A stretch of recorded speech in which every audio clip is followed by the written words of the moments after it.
très spécial président Gabriel Chabani Record, qui est en train de suivre cette émission à partir de son portable, téléphone. Hein. Ouais, voilà, donc merci. Bon dimanche à toi, parce que la technologie, ça s'appelle Chabani Record d'Eden Joko. Canne à sucre en train de nous suivre à partir de Pointe-Noire. Bon dimanche à toi, bon dimanche à Calvin Poutou à partir de Lubumbashi qui nous suit bien sûr en direct. Et l'occasion pour moi de souhaiter un heureux anniversaire à notre fille, la fille de mon ami Safa. La sécurité du palais du peuple très bien assurée. L'enfant s'appelle Bélange et Safa Ndaya, c'était donc hier qu'elle avait soufflé sur son 17e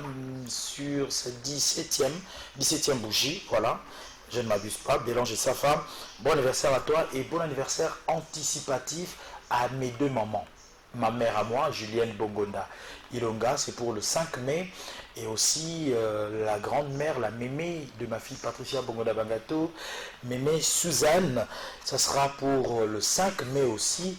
Et la maman Leki de Patricia Bongonda Bangato, elle se fera bien lousser, ça sera le 6 mai. Bon anniversaire à vous, très chère maman. Retour sur image pour le bonheur de Maître Christian Ankara, l'avocat de Barabas. Nous allons suivre l'interview que nous a accordé notre invité principal ce dimanche, El Rice Matadia. C'est parti.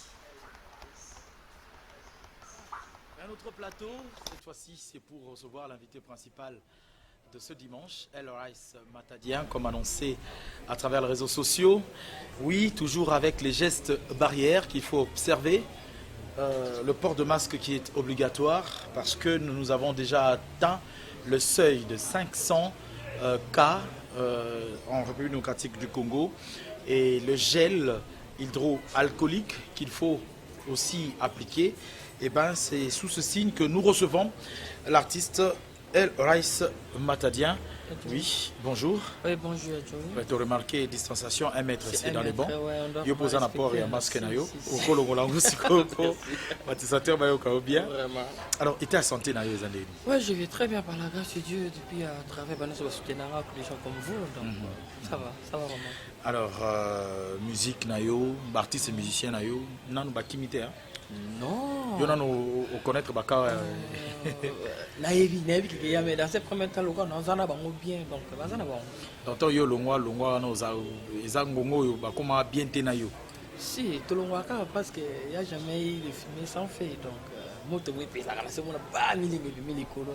Problème est là qui a mon alobaki. Est-ce que lelo penza eloko ngo ya ki leader? Oh yo zoaki.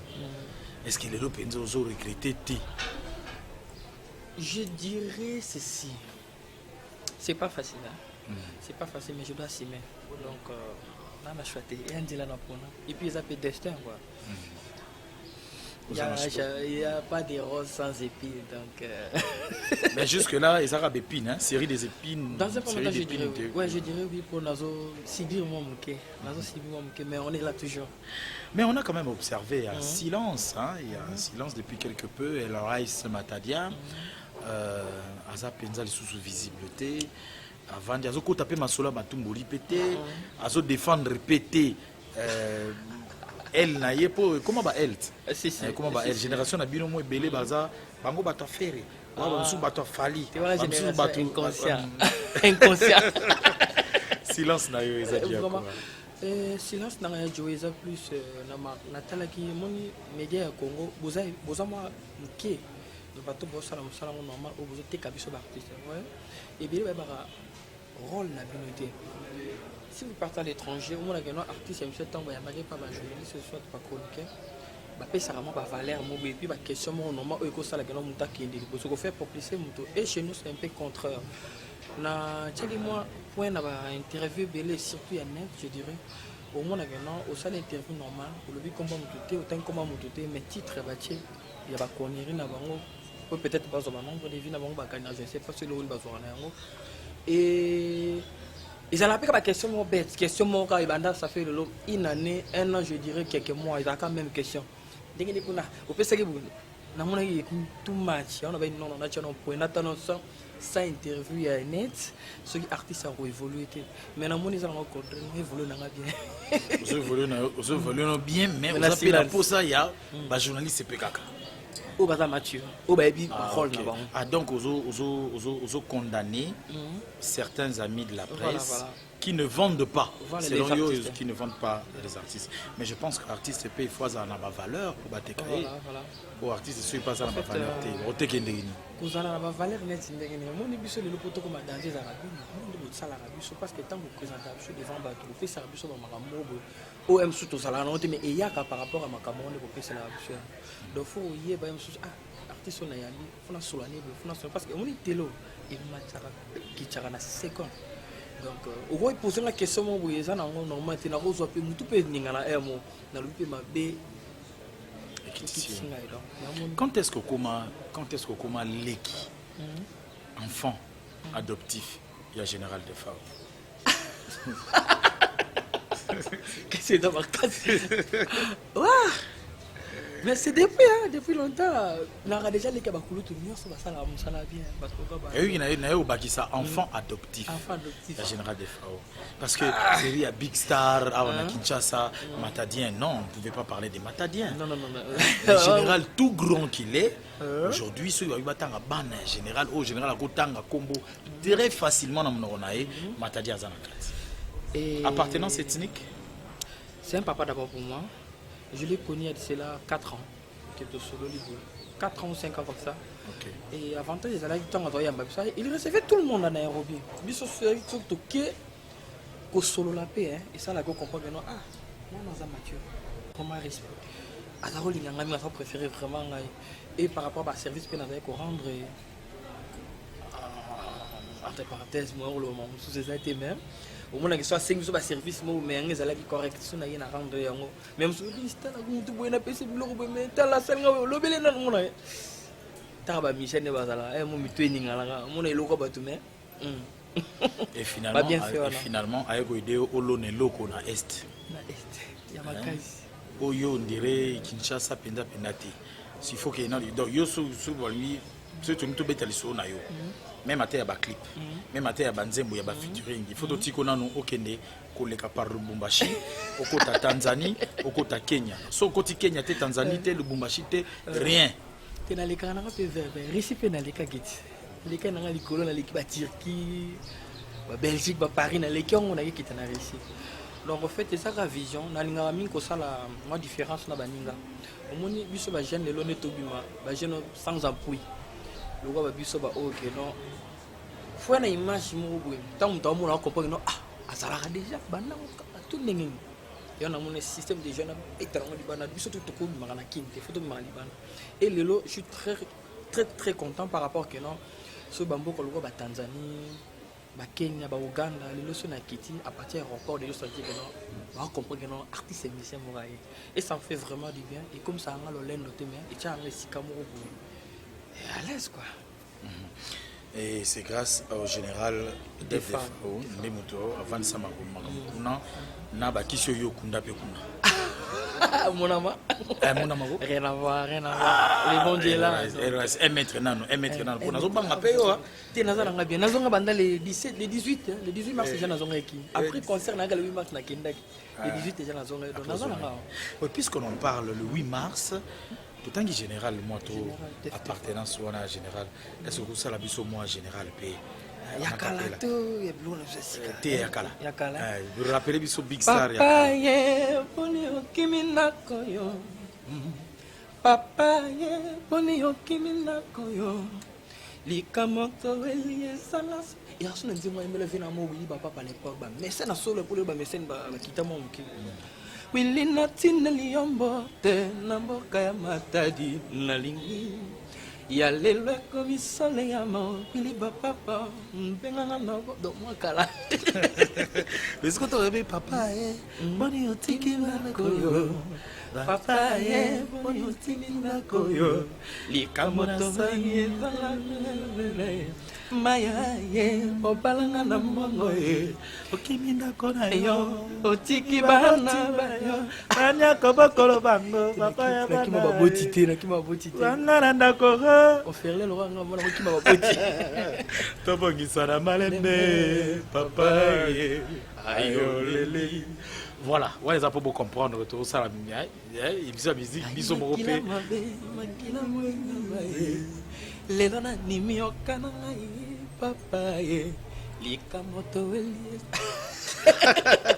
Voilà, c'était pour le plaisir comme cela de la douce Foura Debo.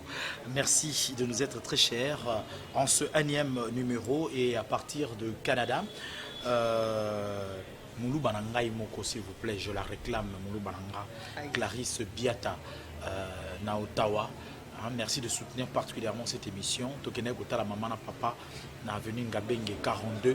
Ils allaient vraiment bien pour le plaisir de mon président, à partir du Canada, Ottawa toujours, Olivier Bizao, l'ONG des amis d'Olivier Bizao. Très bientôt, sortie officielle d'ailleurs, tout le monde a Billy Lindeni Tokita Kikuna. Sarah Makedela Sax. Sans oublier Mawin Binga, quelque part ici à Kinshasa. Rémi Mokonzi, mal à l'aise. Merci les amis des ONG, les amis d'Olivier Bizao. Voilà, ton nom est solo à 8 mars. Ils ont quand même pas si pour que Batubaya et Panayo. Et belé à ma concert, kaka na ville où on a concert, ils ont été belé. Mais, Risse Matadien, Yomoto Betarano musique in a dit au signé le 8 mars. Tu signé que tu n'avais pas.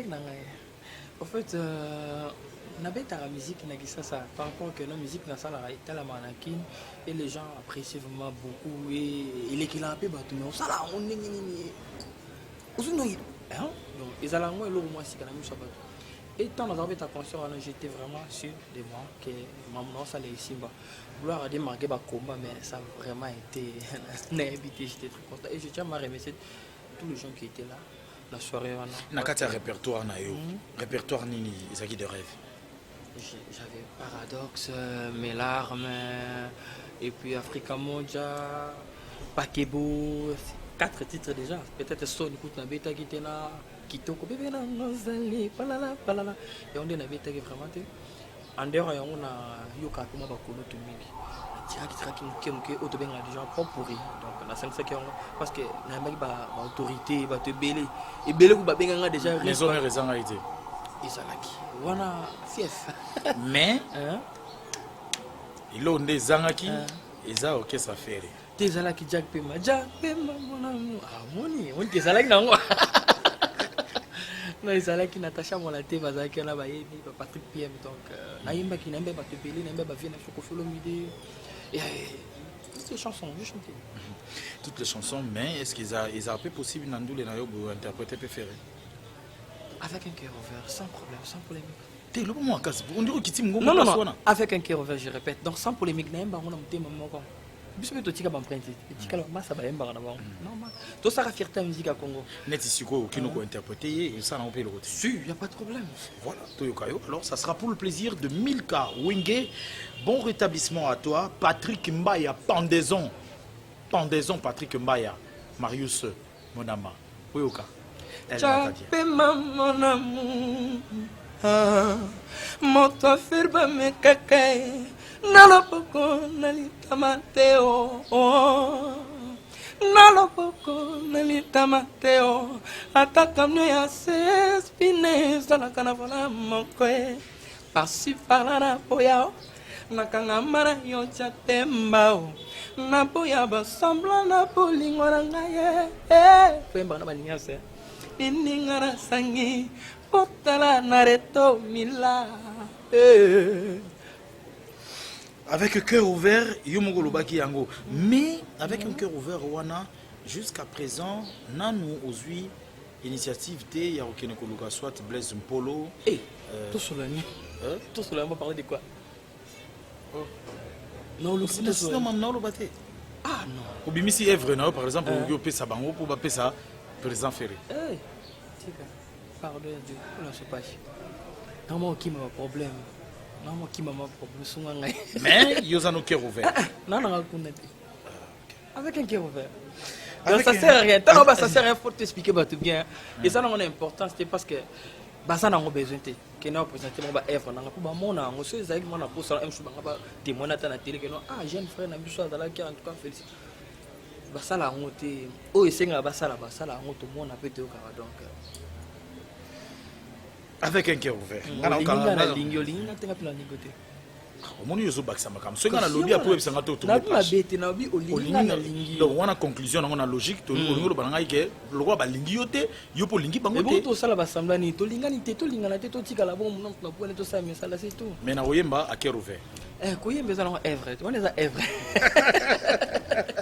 Sur ce plateau, El Raïs Matadia, il répond à notre invitation et ainsi qu'à nos questions.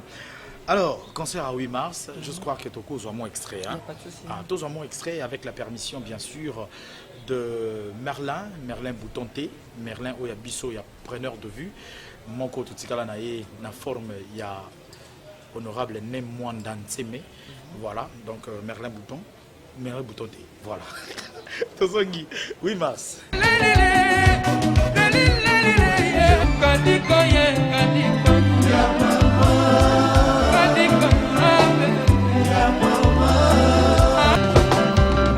Namoni lokola ndoto masuwa matiki libongo bongala kama tema mokili esante o tubela kama sumu walibisa yo na zambe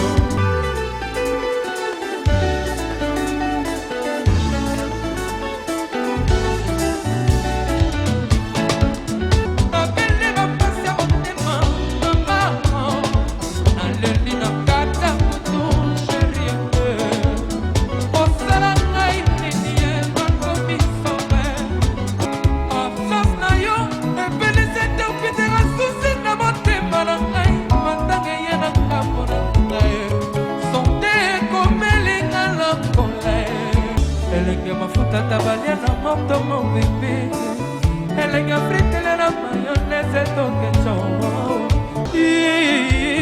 nalingi nalingi ye kai nalingi ye. Voilà donc de retour après ce concert de 8 mars. En tout cas, na moni batbayaki ko. Ouais, Toi na ville na Jal Center. Na Jal Center dans juste en diagonale à Ina. Quelque part. Ah ok. Et juste après Yango, je pense que dès que écoute il y a pandémie. Écoutez en Tanzanie. Ah, vous avez donc juste après concert, na tongo na maman je vois na Tanzanie pour na featuring yanga na Harmonize, les jeunes artistes tanzaniens. Ah ok.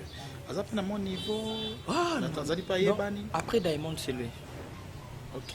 Donc pour l'instant après Diamond c'est lui. Ils sont des frères même à Diamond tous alana bango, montant na beta ba est na ba chachil et tout aux autres na ba échange de numéro et tout. On parlait déjà depuis déjà projet moi kala. Et tu goûtes innocent quand tu vois tout cela déjà tu as innocent là-bas, il n'y a pas de souci. Non, rien. Et tu as appelé à Kaleda, tu as après ok studio coronavirus. Coronavirus on a ça qu'on a RTNC on a gestion ça remercier à Medine Sala. Il nous a aidé. C'est une chanson la celle comme Colmont kaka qui kana imo ta ta tourné clip là. Tout on fait comme bala mo dans studio ça. Vous allez battre au monde chocho? Non. Natala qui on a Natala qui population tout ça on moni de l'Congo on a majorité ça comme bien et il fallait lancer un message en tant qu'artiste ce qui est bon et là dans la sima mais pas comprendre un message parce qu'il est pas OK de perdre ma batébélé à travers pandémie. Et Yomo particulièrement, est-ce que vous allez toucher, vous êtes victime famille nayo? Ouais, famille, je dirais oui. En Europe, à Paris, à Bonne Guérison, mon grand frère, il y a Vincent Umberto, ma maman, elle Jeannette. Il a des Cambouana. Mais quand on a donné ce pays, c'est 2 semaines après, les malades n'ont pas l'hôpital. Tout là, vraiment mal à l'aise. Même, même réaction, on a pris pour sentir que j'étais vraiment choqué. Mais maintenant, là, ça va. Parce qu'ils sont déjà qui. Ok. Alors là, je vais penser aussi à la grande famille artistique, culturelle, pour présenter encore. C'est vrai que Passi Amoza, Moutakufi, Moniété, vous participez dans votre secte, Kouloutou Nabissou Adrien qui a dit le duo d'enfer, qui est parti à cause de cette pandémie. Et je pense aussi à la famille Odimba, Pierrette Odimba, Lara Odimba, dont papa est encore en réanimation. Maintenant, ça va stabiliser. En tout cas, je pense que c'est quelque chose qui emballe tout le monde, qui n'épargne personne. Et tu as été en studio pour ça. On va voir ça, juste un extrait. Hein, c'est une chanson de 2 minutes, juste un extrait. Pour illustrer, on se retrouve.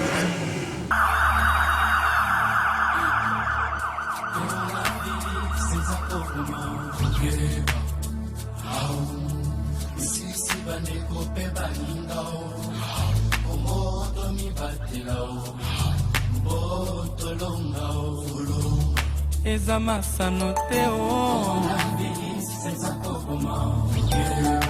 tokiba bandeko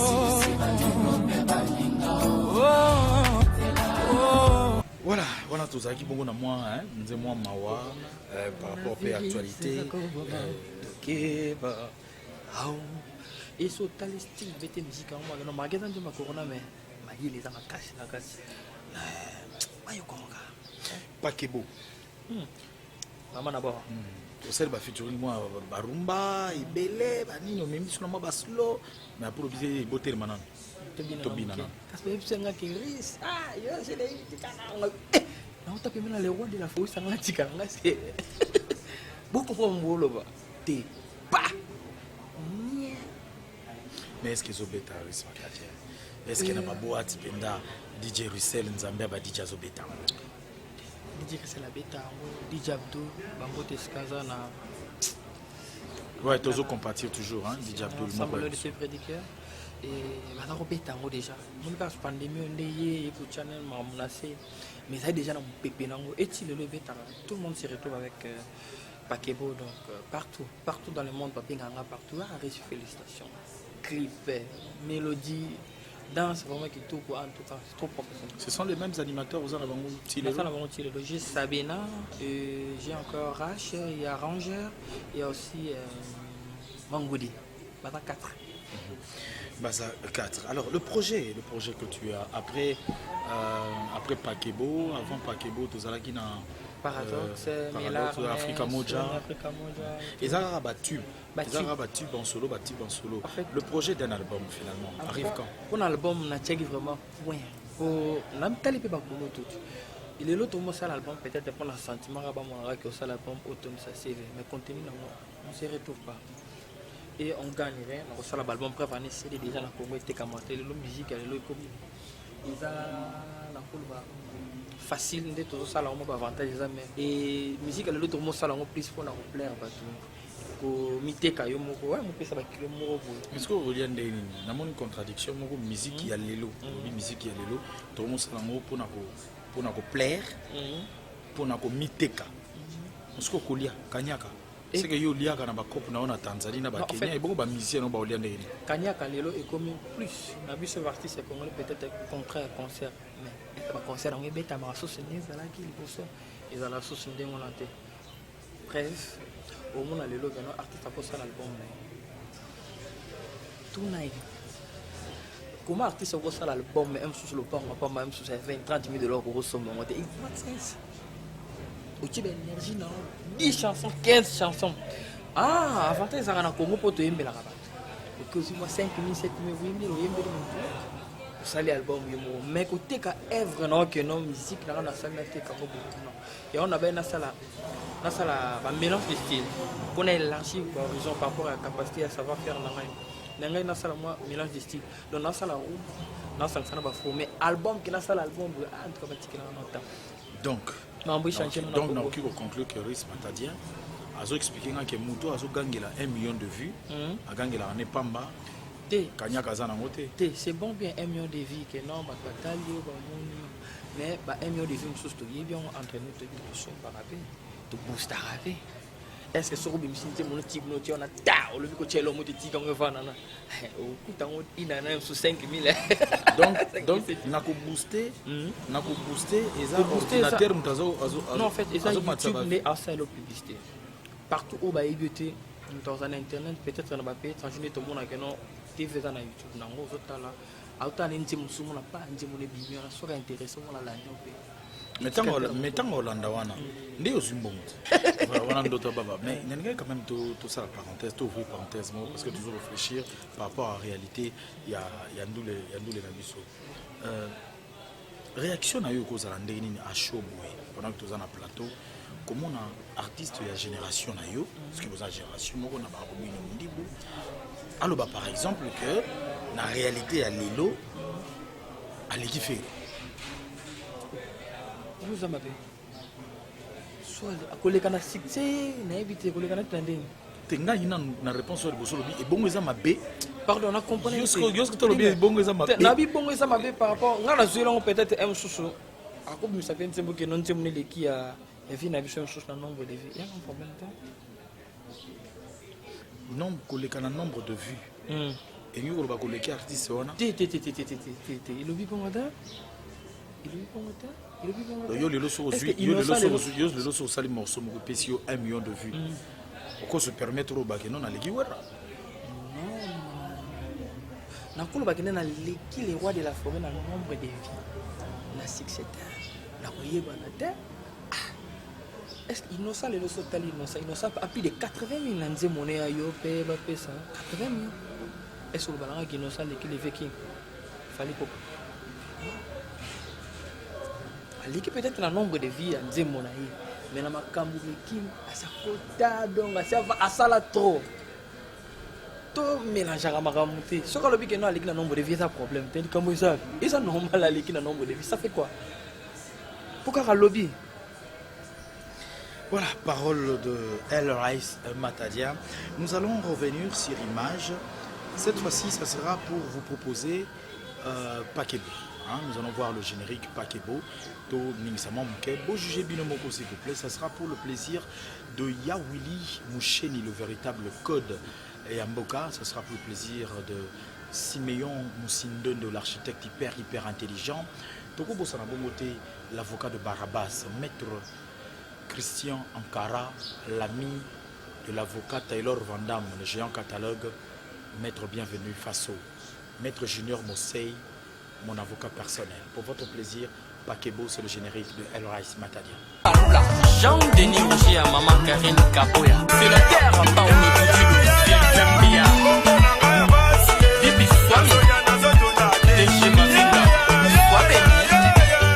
est de retour là, c'était donc le générique de El Rice. Mais l'actualité, il y a Matadien et Zabongo, featuring Yasuka. Mais il y a aussi la pandémie et paille. Mais vous tournez votre clip, vous bimisa. Comment vous faites? Et dès qu'on a le même c'est un sacrifice puis détermination. On a déjà tant pandémie, on a déjà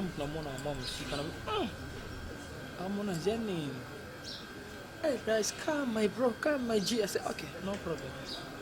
Je vole là, ram, papa, t'es professionnel, na kuma mo studio dans la lalité studio, papa, le tournage à clip, toqué pour na mboka on est Zanzibar. Toqué tu n'es pas sur vous on a best place, mon est moi banlieue.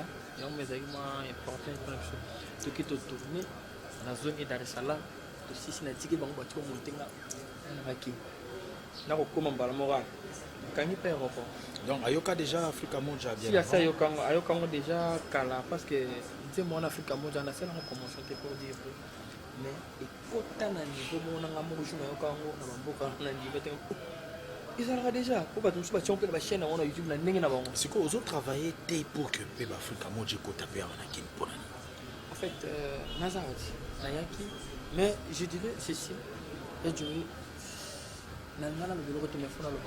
moi je souffre je suis vraiment l'un artiste vraiment ça vraiment combattu pourquoi quand gagne et si vous regardez même ces traces on dit les gars notre salle à Zoom j'ai compris des mille et quelques dollars pour une semaine à Zoom à Pakebo on a une semaine Zoom et l'équipe après quelques temps Pakebo et les gars sautés mais c'est comment ma complication n'allez pas qui passe et promotion dans ça la merci na ba chaîne ba tchanga et pas tout moi n'attend pas comme ba chaîne nous a ba chaîne sur le mais merci moi na soutien parce que les nazo sona ba ma ki ba bisanga ki ba benga bango hein moi ni boto tchanga ye mais bah ça la kai fort yo tchanga donc merci moi la bango on est vraiment ensemble et na préféré na travailler na bango bazo benga bango wana ya ofina soupçonner bato bio yebi bato na lo ba vérité banzembo nanga elekaka na mpasi e nalandela yango depuis nasala poli nasufaka makasi mpe elekaka na tele naosalaka effort ya komona kundanga elekaleka nayebi te bakombango ozowuta parce que nga nanga maboko pembe nanga problème na mope nalongwa orchestre nauta nalongwa mpe baorchestre ya maison me nalongwa pa jet set na baorchestre mosusu nakuta deja ezalaka nayebi te so nasi na bamabe ya orchestre mo ata songo pakala ma relation à la maison mère est bien ou bon fixe? Très bien, chief nanga ya ma papi kako to zalene de ma se bolo na limité fa uto kuta na maman monte mère nanga ligne d'énergie maman na chilo donc fa to mona ne ya machine na ya on vient au bêti déjà la kermesse à la samba déjà la bête qui on a l'année passée c'est la date ça la bête qui écoute déjà na YouTube tu as la casse samba dans la samba sans problème. Mesdames et messieurs, nous sommes en train de shooter dans cette émission, mais avant cela, on va se permettre d'abord de revivre Africa Moja. Mais Africa Moja, c'est quoi le message? Parce que tant que 5-6 bisous de Susuna harmonisé, il y a pas Swahili en anglais. Parce qu'on est bisous de Swahili, est-ce que vous moi lingala na kati? C'est quoi le message dans Africa Moja? Donc on a tas au niveau ingratitude et utana yara na bolingo mbala mo parce que etambole ingratitude mo elonga na ba commerce comment on a mis le porc na tingulo tane to teka kai mais tane to pouvoir soso ilo bien ki le mo ni fait ingratitude on to la tipe bakasa le pepe kitoko pe to teke pe na ma valeur mo mais mba to so ba teka kai na sachet nze mo na plus maloba te na loba na nzevo ngala pesa juste un message dans la musique. Il y a des musiques dans la salle dans Africa Moja. Donc, on ne va pas confondre avec Africa Moja. Il y a des musiques il y a des musiques qui sont dans la salle. Il y a un style Africa Moja. Pour la salle, il y a un mélange de styles qui jouent dans la kati, qui musique na biso qui vont congolais dans la kati, c'est bien na biso. Donc, so you come on qui Nigeria dans la kati, donc on va pas comprendre. Il y a un petit moment sur beti à tabasala nzambe, fan non. Voilà, on va vivre Africa Moja, on va profiter de cette occasion pour souhaiter un heureux anniversaire à une amie. Ça c'est d'abord de la part de Blandine Boueto qui souhaite un heureux anniversaire à celle qu'on appelle Nathalie Muzungu. C'est aussi de la part de la très belle journaliste Denise Poiti qui confirme que Muzungu a Petinae Yakati, la petite sœur de Dr Pichu Muzungu en image. Africa Moja.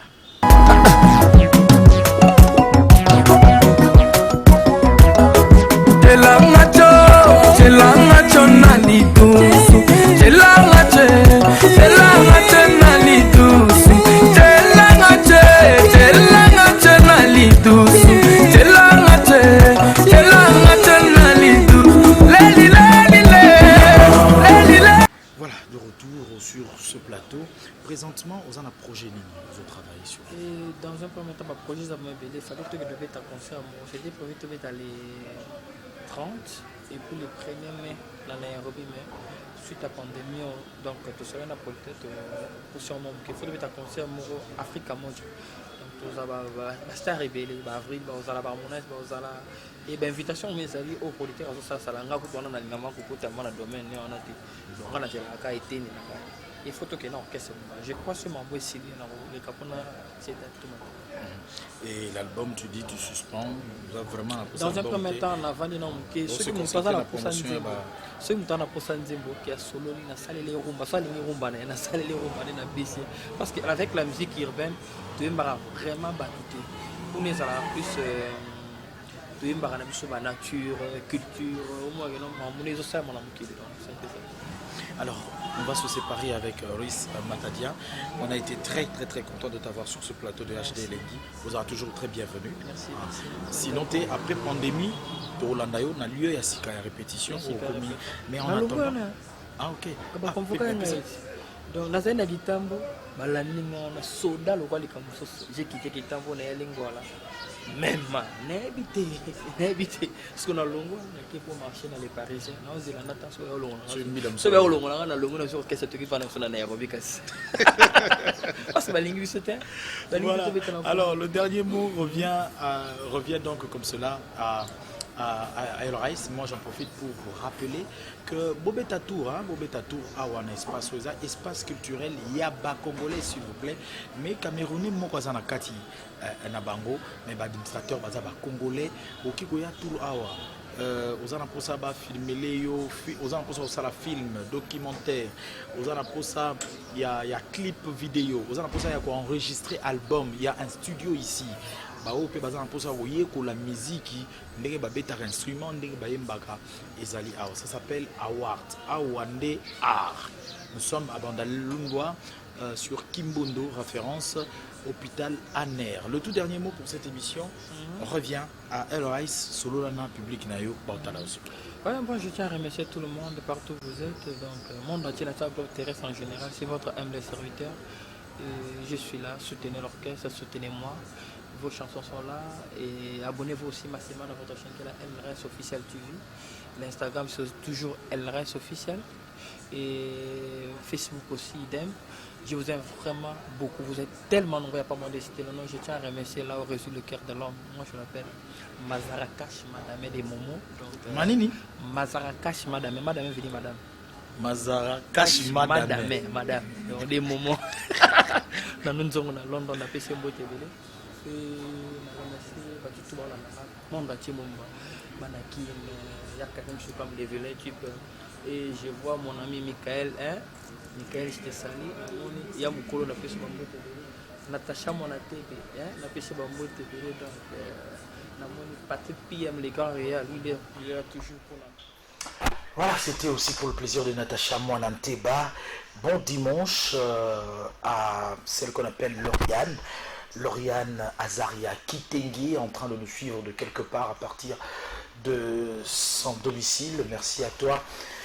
Azaria de nous suivre. Voilà, c'était donc là Ultra HD Lingui de ce dimanche. Mesdames et messieurs, je vous rappelle que vous pouvez bien vous habiller de la sorte, ça dit complexe, il y a poteau, et si là il y a Osamba Koutezate. Et aussi il faut vous rappeler que 7 sur 7, c'est cette émission qui vous rappelle l'actualité pendant toute la semaine, donc et ça s'appelle l'excellentissime dans le travail. C'est pour tout à l'heure après Ultra HD Lingui avec la grande dame Paulette Kimutu.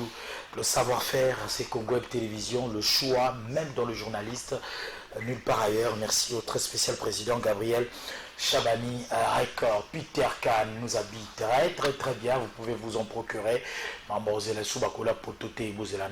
Mais n'a pexipé Clarisse Biatate Katina, n'a pexipé la reine de Bibelou, Mamouche Sandra Munga, n'a pexipé Kotina, même en retard wana Katsipa Peter Khan Mambango.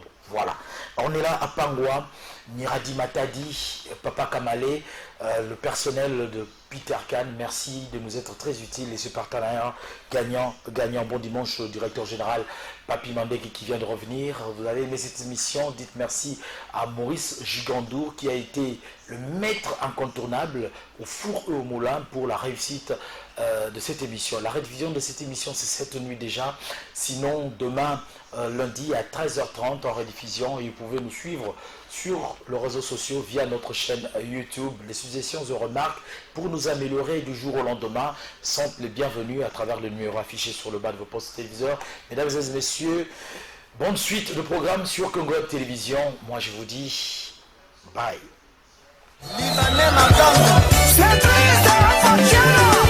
Non pas parce qu'il a l'argent, parce qu'il aime l'argent. DJ Franck, esclave du travail. Jai Mamadou,